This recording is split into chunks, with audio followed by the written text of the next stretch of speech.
this is a little bit more information. We were fortunate in 2020 to have the most participating companies that we've had up until that day. And in the 2020 report, you can see all the compilation data. So what I mentioned earlier, we only disclose companies who score 80, 90, and 100. All of the companies who participate are included in that 247 number, but you won't see their company name anywhere on the DEI report.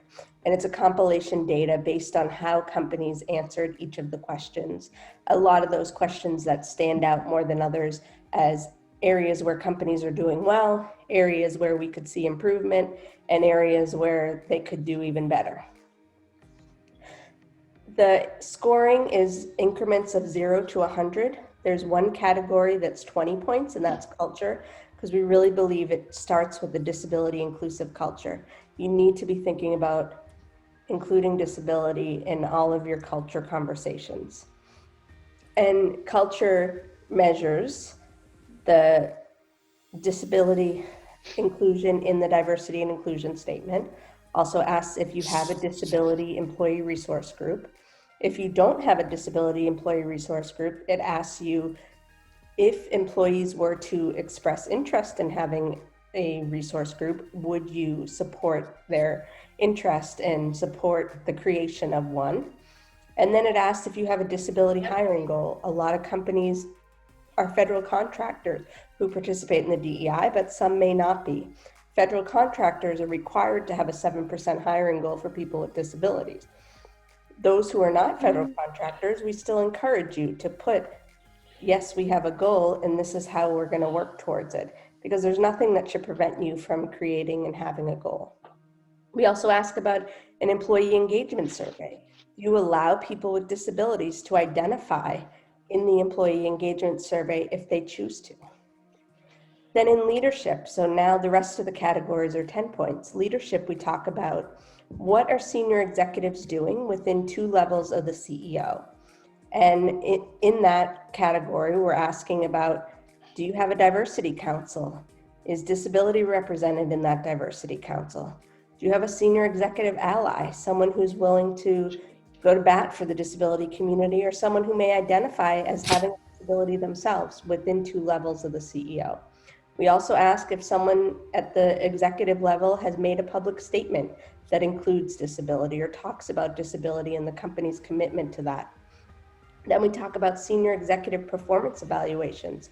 Are senior executives being held accountable for D&I and disability inclusion measures in their performance evaluations, because that's going to influence how they lead. Then we get into enterprise-wide access.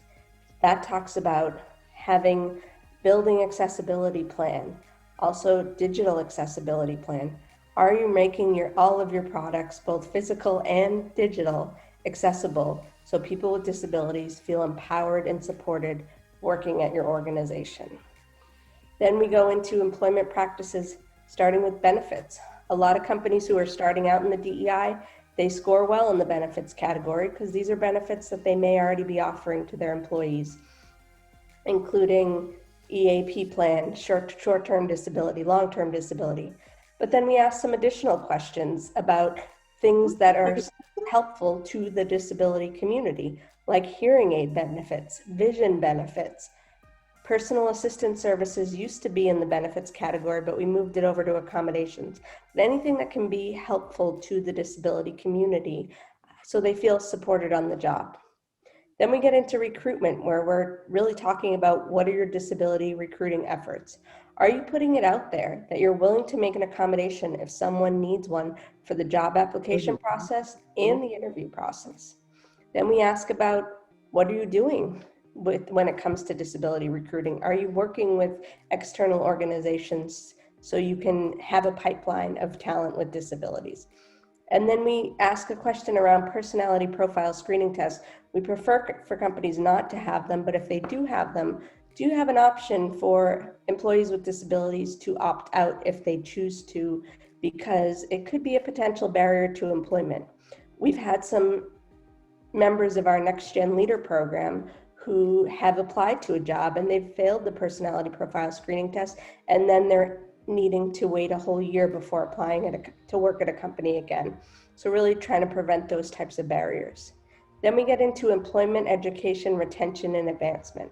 And this is once someone's onboarded, are they supported to move up and learn and grow at your organization? It starts with making sure that disability inclusion is part of new hire orientation. Are employees being informed about being inclusive of people with disabilities? Are people managers expected to take training around disability inclusion? Do you have a retention and advancement statement that shows that you're willing to support and promote people with disabilities? And most likely, other demographics are included in that statement as well. Do you have retention and advancement programs? They may not necessarily be catered towards the disability community, but if you have a women's leadership program, are you making sure that it says this women's leadership program is open to women with disabilities? We encourage all who are eligible to apply. And then supported employment is a model that we ask about if you were to have someone who starts off with a job coach and then they transition independently into the job eventually. In the retention and advancement programs, we tend to get a lot of the neurodiverse autism hiring programs that companies are implementing. But we're really trying to make sure that people with disabilities are being included when you're thinking about retention and advancement, not just celebrating new hires, but helping them move up and grow within an organization. And then we get to accommodations, having an accommodations policy, a procedure. You could have a policy all day long, but if people don't know how to access that policy, it's no good. So you want to have those that are complementary of each other. We ask about a centralized accommodations fund. Do you have a fund that managers can access so there's not another potential barrier when it comes to allowing someone with a disability to come to your workplace and feel supported with accommodations that they need?